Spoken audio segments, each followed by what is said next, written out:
તો બોટાદમાં કડદા વિવાદ પછી હવે પોલીસે રૂટીન ચેકિંગ શરૂ કર્યું છે। હળદર ગામે પોલીસે રૂટીન ચેકિંગ શરૂ કર્યું। ખેડૂત પોલીસ વચ્ચે ઘર્ષણ પછી ગામ છાવણીમાં ફેરવાયું છે। જૂનાગઢ રેન્જ આઈજી નિલેશ રાજડિયાએ હળદર ગામની મુલાકાત લીધી। બોટાદ એસપી સહિત પોલીસનો કાફલો ગામમાં હાલ બંદોબસ્તમાં ગોઠવાઈ ચૂક્યો છે।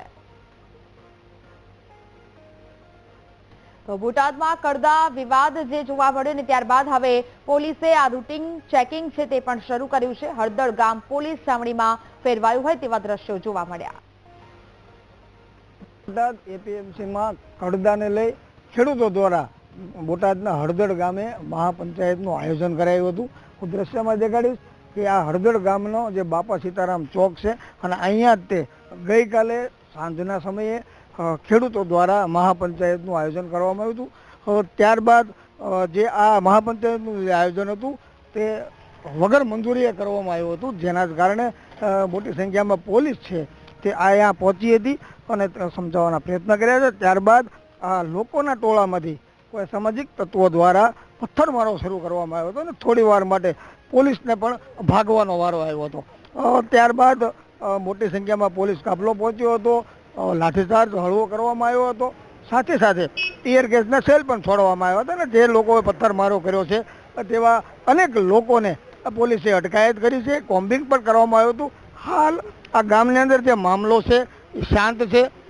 મોટી સંખ્યામાં જે પોલીસ બંદોબસ્ત છે એ ગામની અંદર ગોઠવી દેવામાં આવ્યો છે। કહી શકાય કે હળદર ગામ જે છે એ પોલીસ છાવણીમાં ફેરવાઈ ગયું છે।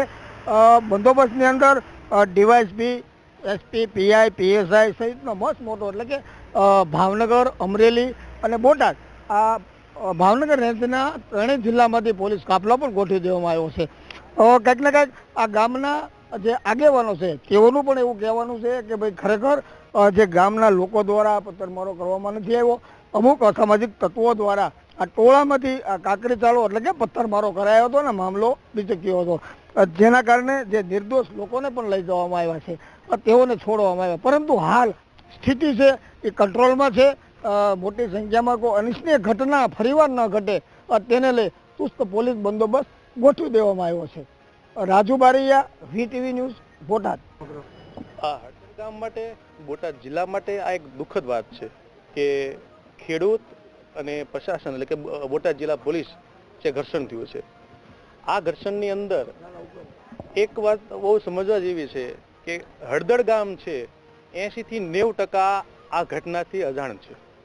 હળદર ગામના આગેવાનો આ મિટિંગનું કે આ આયોજનનું કોઈ પ્રી પ્લાનિંગ નહોતું। હા, એક વાત એમ જરૂર કહેશું કે જે ઘટના બની છે એ ઘટનાની અંદર હળદર ગામના નિર્દોષ લોકો આમાં આવી ગયા છે। અમે પોલીસ પ્રશાસન, બોટાદ જિલ્લા કલેક્ટર ઓફિસ દરેક જગ્યાને અમે વિનંતી કરીએ છીએ, રિક્વેસ્ટ કરીએ છીએ કે હળદર ગામની અંદર જે નિર્દોષ લોકોને લઈ ગયા છે એને છોડી આપો।